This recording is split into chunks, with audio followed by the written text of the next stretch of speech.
When you think of Bentley, what comes to mind? Probably effortless luxury, right? And of course, incredible performance. But what if I told you the modern Bentley we know today wasn't born from some grand plan, but from a global crisis and a project that was basically considered a total failure? Okay, let's get into this. It's one of those amazing stories of innovation born from sheer desperation. It's about the collision of two legendary car companies, both kind of on the brink, that ended up creating something the world had never seen before. To really understand how this happened, we've got to jump in the time machine and go all the way back to the late 1920s, a time when the world was about to change dramatically. The Great Depression, it didn't just rattle the stock market, it absolutely devastated industries that relied on wealthy customers. And for luxury car makers who lived and breathed by those big spenders, well, the market didn't just shrink, it pretty much vanished overnight. So this crisis created two very different but very serious problems for two main players. Over at Bentley, their racing history was legendary, but you can't pay the bills with trophies. They were staring down the barrel of total collapse. Meanwhile, Rolls-Royce had this brilliant idea, a smaller, more affordable car they called the Peregrine. But they hit a brick wall. They just couldn't build it cheap enough for the new reality without destroying their reputation for quality. Both companies were completely and utterly stuck. So you've got these two giants, both facing their own existential threats. And this is where their paths cross in a way that nobody, and I mean nobody, saw coming. Then, in November of 1931, Rolls-Royce just swoops in and buys Bentley. But get this, it wasn't some grand strategic vision to create a new line of cars. The main reason was purely defensive. They were absolutely terrified their rival Napier was going to get their hands on the prestigious Bentley name, so they bought it, and a new company was born. And that's really the central question here, isn't it? Was this just a clever business move to block a competitor? Or did someone at Rolls-Royce see a golden opportunity that no one else did? A chance to solve two massive problems at the exact same time.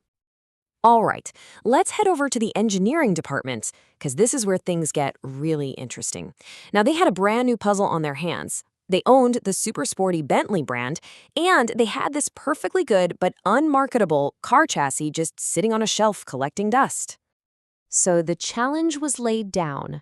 How on earth do you take the soul of Bentley, all that performance and racing heritage, and merge it with the bones of a refined but commercially dead Rolls-Royce project? This was the engineering puzzle that would define Bentley's entire future. There was a serious debate about what to do. The first idea was simple, just supercharge the Peregrine engine to give it that Bentley feel.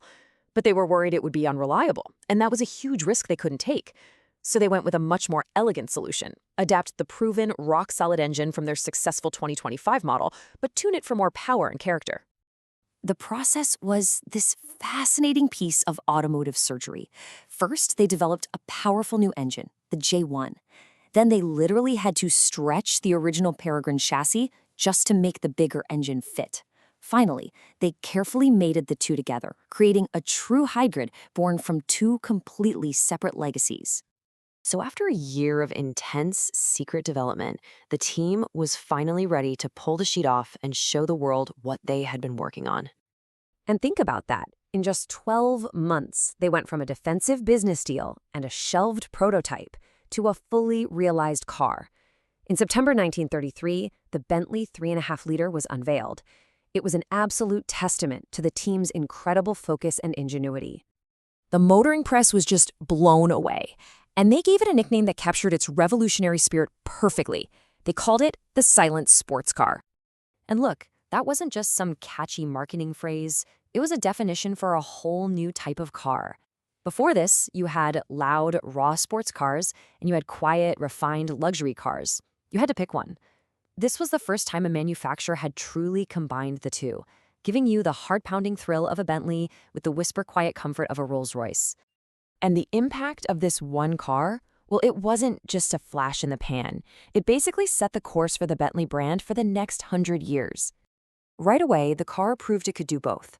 In a huge break from the usual conservative Rolls-Royce policy, it was entered into racing, and it performed incredibly well. Its fundamental design was so good that it kept evolving for decades, with engineers constantly upgrading it to handle new challenges, like the super high speeds of the post-war German Autobahn. And that is the ultimate takeaway here. The car born from a market crash and a failed project did so much more than just save a brand from disappearing. It fundamentally created its modern DNA. Every single Bentley on the road today owes its very existence to that original silent sports car. It really makes you think, doesn't it?